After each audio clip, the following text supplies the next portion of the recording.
Hey everybody, it's Kay And Dad.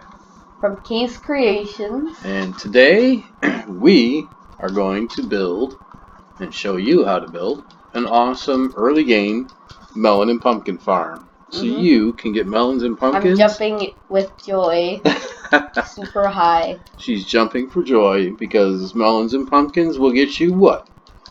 Emeralds. Emeralds. So, yep. What we are going to show you here today is this design that we came up with for an early game melon and pumpkin farm.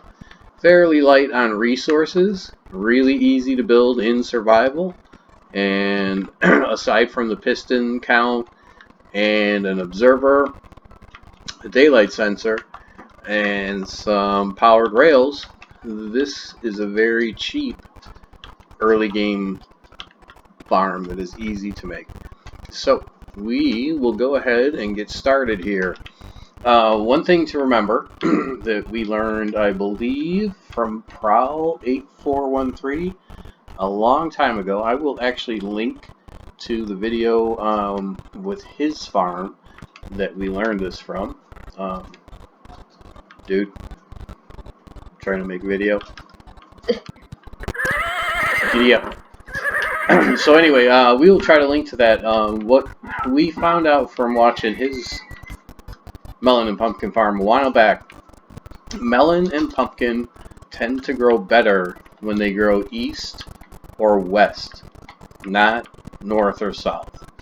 So you want to orient the plant so that the fruit will go east or west of the stalk, not north or south. So that being said, we will get started.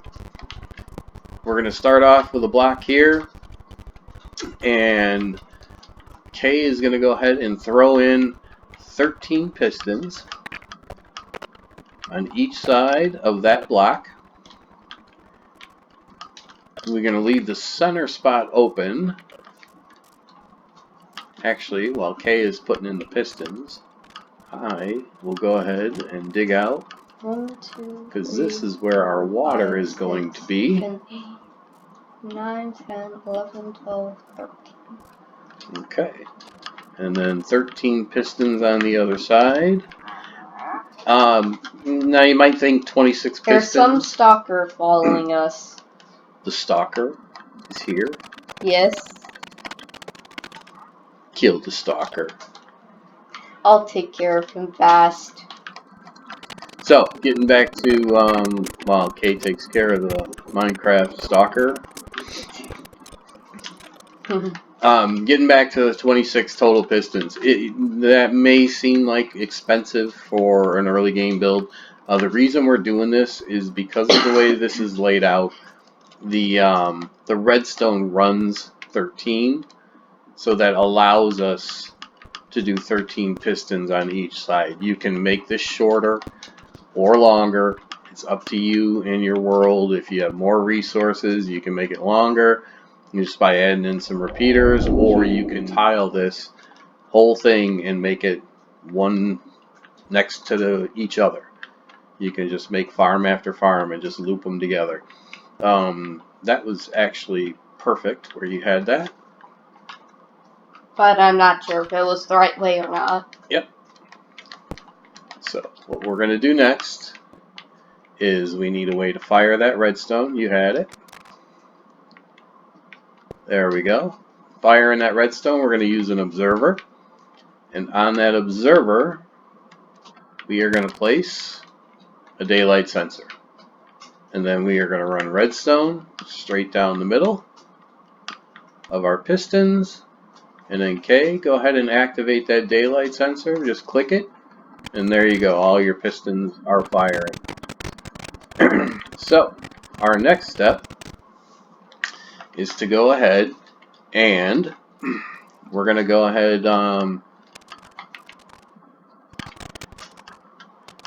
dig down here for our chest that's going to collect all of our melons and pumpkins. And we're going to place a double chest just like that. And we are going to go ahead and dig out 2 wide all the way around to the other side, like so. This is going to be for our hopper minecart rail system and hopper minecart. It is going to do all of the collecting. And we will go one more. Why is there a bat? I know. Because Minecraft is Logical. broke. Logical. Alright. So, and once we get this all dug out, we can go ahead and start putting in our minecart rails and hoppers.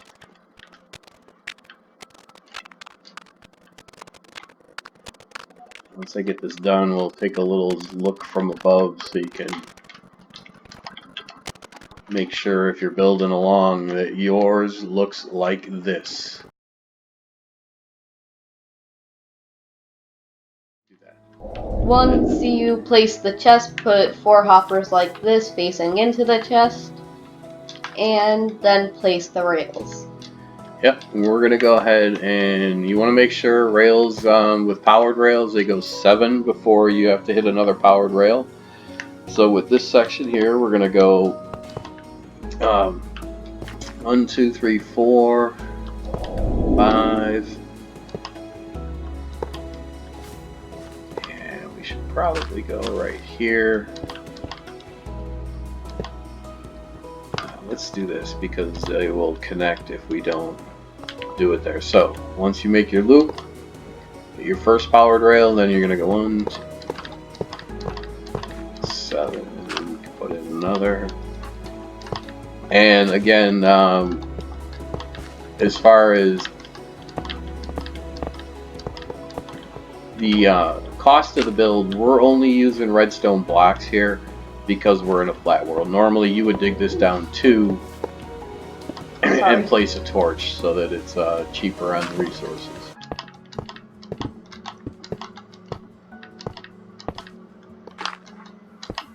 If you have the redstone blocks, by all means go ahead and do that.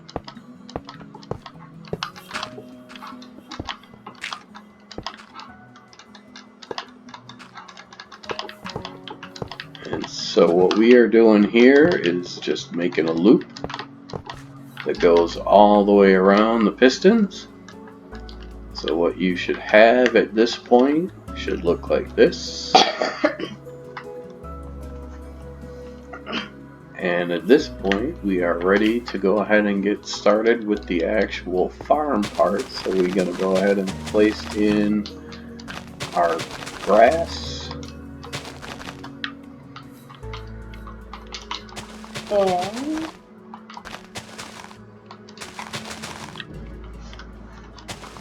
And we will go ahead and till. Oh, that's a good point. Kay. Thank you. Kay went ahead and put in our hopper minecart.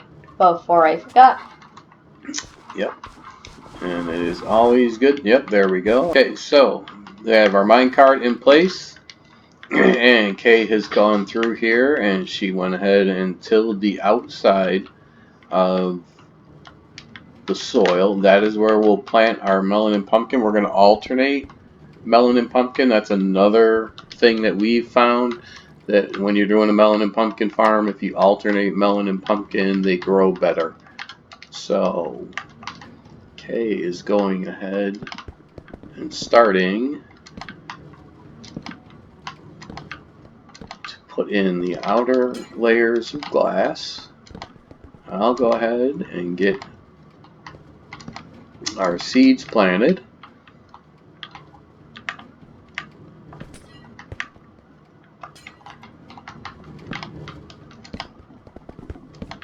Oof. Sorry.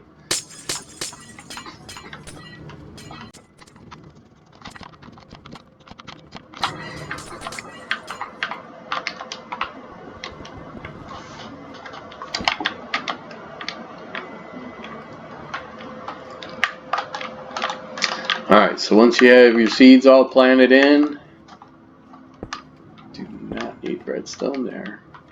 We are going to go ahead and put the glass blocks on top of the pistons all the way down. We found that if you don't put a layer of block on top of the pistons, that eventually, while the farm's running, you will get melons and pumpkins that actually wind up on top, and then therefore do not get into the hopper minecart, which reduces the efficiency of the farm. As more start to collect up. And we are going to go ahead and throw some lighting.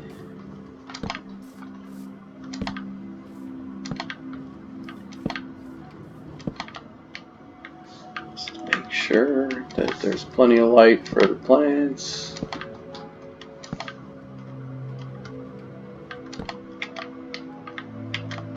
And that is it. Once your melons and pumpkins start growing, your daylight sensor is going to kick more than just night and day. It does fire off several times within a day cycle, so there's no need to worry that it's only going to fire twice. You might find, however, though, this farm can sometimes get to where every single space has fruit, and you might want to go ahead and trip your daylight sensor to go ahead and fire it off. But after you have the farm built and going, you will start seeing melons and pumpkins like this in no time and be ready to hit up the trading hall. Let us know in the comments below if you like this farm, the design, or if there's any other farms that you'd like to see us try to build for you. Let us know if you put this in your world how it works for you. It'd be awesome to hear from people who've tried the farm and how it worked. Leave a like, subscribe, and we'll see you next time. That's all for today. Thanks.